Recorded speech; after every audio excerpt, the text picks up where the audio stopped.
আসসালামু আলাইকুম, সবাই কেমন আছেন? আশা করি সবাই ভালো আছেন। আলহামদুলিল্লাহ, আপনাদের দয়ায় আমরাও ভালো আছি। আমি নিয়ে চলে আসলাম নতুন একটা ভিডিও নিয়ে। তো আজকে বিকালবেলা ছাদে উঠছি। এখানে আসছি অনেক দিনই হয়ে গেছে, তারপর ওরা যেতে দিতে চাচ্ছে না। একের পর এক কথা, আজকে এটা কালকে এটা, কিন্তু আর থাকবো না, 2-1 দিনের মধ্যে চলে যাব। তো ভাবলাম আজকে একটু ছাদে ঘুরে আসি। ঢাকাতে একদম কোনো শীত নাই, গরমের মতো। দেখতেই পাচ্ছেন গায়ে কোনো সোয়েটার নেই, এমনি ঘুরতেছি আর ভিডিও নিচ্ছিলাম। ব্যস্ত শহরে ব্যস্ত জীবন, সবার সবাই ব্যস্ত, যার কাজে সে ব্যস্ত, প্রচুর ব্যস্ত। দেখেন আমরা যে ছাদে উঠছি বাড়ির, আমাদের মানে আমার জায়গা যেখানে থাকে সেখানকার ছাদের ওই পাশের দিকটায়, ওটা হচ্ছে একটা গার্মেন্টস। আপনাদেরকে জুম করে দেখা হচ্ছে। তাই তো 3 মাস ছাদের উপর উঠেছি, উঠে ভিডিও করতেছিলাম আর তাসফিয়া আমার সাথে গল্প করতেছিল। এটাই হচ্ছে গার্মেন্টস, এটা হচ্ছে সোয়েটার গার্মেন্টস, লিঙ্কিংয়ের রুম। এটা দেখে বোঝা যাচ্ছে, দেখতে পাচ্ছেন সবাই।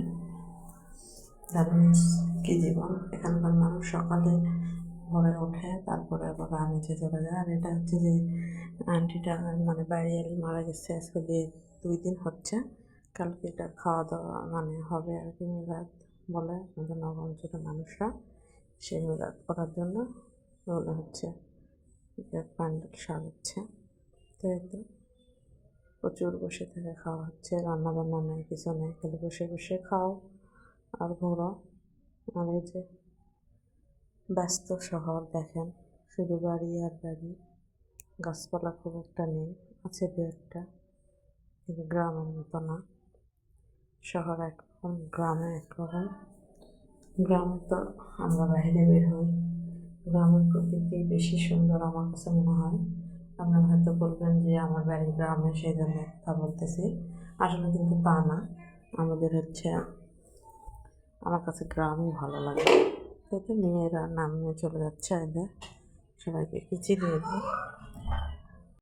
এই তো দেবরের মেয়ে হচ্ছে বায়না ধরছে, প্রচুর কান্নাকাটি করতেছে। হঠাৎ করে ওর চলে আসছে, একজন কান্নাকাটি করতেছে, ও খাবে হচ্ছে হাওয়াই মিঠাই। তো এই সময় তো হাওয়াই মিঠাই পাওয়া যাবে না, প্রচুর কান্নাকাটি করতেছে। আর আমার বড় মেয়ের কাছে গেছে, যা বলতেছে আমাকে খুলে নাও খুলে নাও, আরও কান্না করতেছিল। তারপর আবার এসে আমাকে বলতেছে চলো, আমাকে ঘুরতে নিয়ে চলো, আমাকে হাওয়াই মিঠাই কিনে দাও, এগুলো বলতেছে। তারপরে ও নিয়ে বাইরে যাবে একটু। তো সবাই ভালো থাকবেন, সুস্থ থাকবেন। আমার চ্যানেলটা অবশ্যই সাবস্ক্রাইব করে দেবেন, লাইক কমেন্ট শেয়ার করতে ভুলবেন না। আল্লাহ হাফেজ।